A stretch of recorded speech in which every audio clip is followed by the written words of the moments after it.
អូនហ្វូមកចេញហាត់ប្រាណឲ្យដំបងចឹងមិនគាត់ថាបញ្ញាប់មកឲ្យលឿន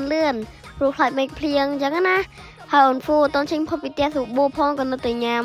រត់មកដល់ឆ្ងាយបានប្រហែលគីឡូហើយក៏នៅតែញ៉ាំចឹងទៅម៉ែក៏បានឈប់ហើយក៏សុំមើលតែអូនហ្វូឲ្យមើលទេចឹងទៅហើយក៏អូនហ្វូបានប្រាប់ម៉ែមកទៅថានេះអូនហ្វូចង់ញ៉ាំទេតែវាឆ្ងាញ់ចឹងទៅក៏ឲ្យម៉ែហើយសាកមួយទៅម៉ែគេថាអូឆ្ងាញ់តាចឹងក៏បានត្រូវគ្នាក៏បានរត់បន្តទៀតហើយអូនហ្វូក៏បានមកឈប់ញ៉ាំស្រួបួរដើម្បីមើលទេសភាពហើយនៅរំលងឆាបរាជនីយើងមានពីររសជាតិមានរសជាតិផ្អែមហើយនិងរសជាតិ barbecue កញ្ចប់គេតូចទេតែមានបរិមាណនំឡើងច្រើន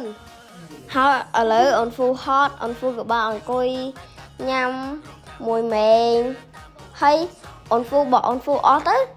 ក៏អូនហ្វូទៅយករបស់ម៉េងហើយម៉ែអត់ឲ្យយកទេព្រោះវាឆ្ងាញ់ពេកនំដំឡូងឆាបរាជនីញ៉ាំអត់ប្រកាន់វ័យទេ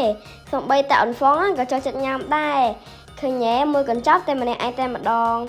អូនហ្វុងចូលចិត្តញ៉ាំមែនតែនដោយសារសាច់ដំឡូងគេយ៉ាងស្រួយគិនកាញ់ណាឥឡូវអូនហ្វូបានរត់ទៅផ្ទះវិញហើយតែតាំងពីចេញមកពីផ្ទះនៅតែទំពាមាត់អត់ឈប់តែម្ដង